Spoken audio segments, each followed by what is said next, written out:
Pulivendula ZPTC ఎన్నికలు ఇవాళ ఒక విచిత్రమైన పరిస్థితిలోకి కూటమిని నెట్టుతుందనేది మనం చెప్పొచ్చు. ఎందుకంటే గెలిచినా ఓడినా దానివల్ల రాష్ట్రానికి వచ్చే లాభం ఏంటి, కూటమికి వచ్చే ప్రయోజనం ఏంటి అనే ప్రశ్న కన్నా గెలిచినా ఓడినా దానివల్ల కూటమి అయితే ఒక బ్యాడ్ ఇంప్రెషన్ని క్రియేట్ చేసుకోబోతోంది అన్న విశ్లేషణలే మనకి ఎక్కువగా వినిపిస్తున్నాయి.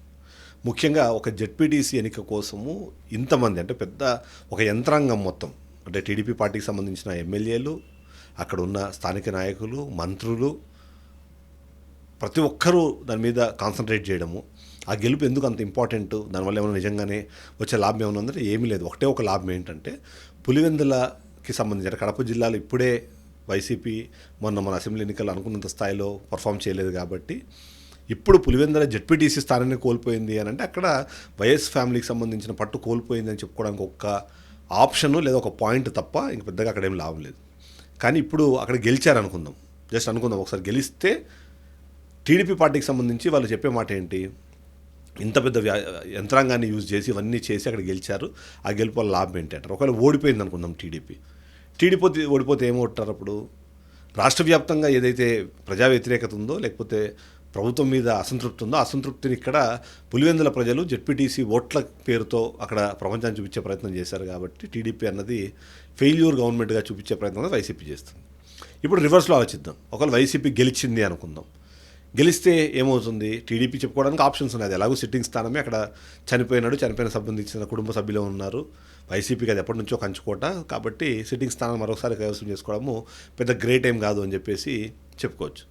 ఒకవేళ ఓడిపోయింది అనుకుందాం, అక్కడ ఓడిపోతే ఇప్పుడు ఇవన్నీ చెప్పిన కారణాల నేపథ్యంలో పెద్దగా అక్కడ దానివల్ల లాభం ఏం లేదు కాబట్టి అక్కడ ప్లస్ పాయింట్ అయితే కనిపించాలి. కానీ ఈ సందర్భంలో వైసీపీ మీద జగన్మోహన్ రెడ్డి మీద మాట్లాడాలనుకున్న కొన్ని మాటలు ఏవైతున్నాయి. ఎందుకంటే మొన్న ఒక్క ఓటుకు 10,000 రూపాయలు ఇస్తున్నారన్నారు, నిన్నేమో లేదు 5,000 రూపాయలు ఇస్తున్నారన్నారు. సరే 5,000 ఇచ్చినా 10,000 ఇచ్చినా ఇవాళ రేపటి పరిస్థితుల్లో ఎన్నికల సరళిలో అది చాలా కామన్ ఫ్యాక్టర్ అయిపోయింది.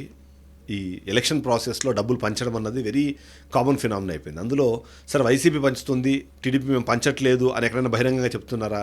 దాని గురించి ఏం డిస్కషన్ లేదు. కేవలం వైసీపీ వాళ్ళు 5,000 ఇస్తారన్నారు, 10,000 ఇస్తున్నారు, ఇచ్చాను. సరే గెలిచింది, గెలవడానికి స్కోప్ ఉంది అని జనాలు మాట్లాడుకుంటున్న నేపథ్యంలో 5,000 10,000 అనే దాన్ని ఒక కారణంగా ఒక బూచిగా చెప్పే ప్రయత్నం తప్ప పెద్దగా ఇంకేం లేదు అన్నది. అండ్ మోరో ఇలాంటి డిస్కషన్తో పాటు మరొక కీలకమైన డిస్కషన్ ఏంటి, అక్కడున్న 3 గ్రామాలకు సంబంధించిన ప్రజలు దాదాపుగా అక్కడ 65-70% వరకు వైసీపీకి సంబంధించిన సింపథైజర్సే ఉంటారు, వాళ్ళ ఓటర్సే ఉంటారని అక్కడ క్లెయిమ్ చేస్తున్న నేపథ్యంలో ఆ గ్రామాలకు సంబంధించిన ఓటర్లని ఒక గ్రామంలో వాళ్ళని ఇంకో గ్రామంలోకి ఇలా మార్చడం ద్వారా ఆ ఓటింగ్ పర్సంటేజ్ని తగ్గించి తద్వారా అక్కడ పోలయ్యే వైసీపీ ఓట్లను తగ్గించి గెలిచే ప్రయత్నం చేస్తుంది అన్నది వాళ్ళ వైసీపీ ఒక ఆరోపణ చేస్తుంది.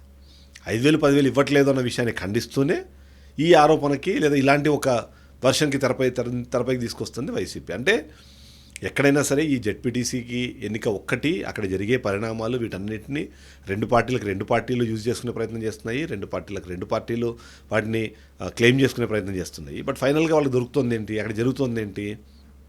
ఒకటే ఒక విషయం, సింపుల్గా జెడ్పీటీసీ అనేది ఒక చిన్న ఎన్నిక, ఆ ఎన్నికలో గెలిపోవడం వల్ల పెద్దగా డిఫరెన్స్ ఉండదు అని చెప్పి చాలా లైట్గా తీసుకున్నట్టుగా అటు టీడీపీ కానివ్వండి ఇటు వైసీపీ కానీ తీసుకొని ఆ ఎలక్షన్ నడిపించేస్తుంటే పెద్దగా ఏం ప్రాబ్లం లేదు. కానీ ఇప్పుడు ఇక్కడ చేస్తున్న ఈ పరిణామాల నేపథ్యంలో ఏమవుతుంది, వాటి మధ్యలో డిస్కషన్ జరుగుతుంది, ఏమవుతుంది, ఎలా అవుతుంది, గెలిచినందుకు వీళ్ళు చెప్పుకునే కారణాలు, ఓడిపోతే వీళ్ళు చేసే ఏమంటారు విమర్శలు లేదా ఇంకోరి మీద తోసేయడాలు, ఇవన్నీ అయితే కామన్గా జరిగిపోతాయి. సో ఇప్పుడు ఇక్కడ జగన్మోహన్ రెడ్డి మాత్రం చాలా కేటగిరికల్గా ఇక్కడ వర్కౌట్ చేస్తున్నారు. అవినాష్ రెడ్డి డైరెక్ట్గా ఉండి అక్కడ కోఆర్డినేట్ చేస్తున్నారు. వైసీపీకి సంబంధించిన కీలకమైన నేతలందరూ అటే తిరుగుతున్నారు. ఇక రిజల్ట్స్ వచ్చిన తర్వాత రిజల్ట్ని బట్టి వీళ్ళ వర్షన్లో మార్పులు వస్తాయి, వీళ్ళు చెప్పే మాటల్లో చేంజెస్ వస్తాయి. అన్నీ కలిపి అట్టకేలకు ఆ జెడ్పీటీసీ స్థానం గెలిచినా ఓడినా రెండు పార్టీలకు కానివ్వండి, ప్రభుత్వానికి కానివ్వండి, రాష్ట్ర ప్రజలకు కానీ ఒరిగేది ఏమీ లేదు, జరిగేది ఏమీ లేదు. కానీ దాన్ని కంటిన్యూస్గా దాన్ని సెంట్రిక్గా మాత్రం రాజకీయాలు చేయడానికి మాత్రం అందరూ సిద్ధపడిపోతారని మాత్రం చెప్పొచ్చు. Thank you.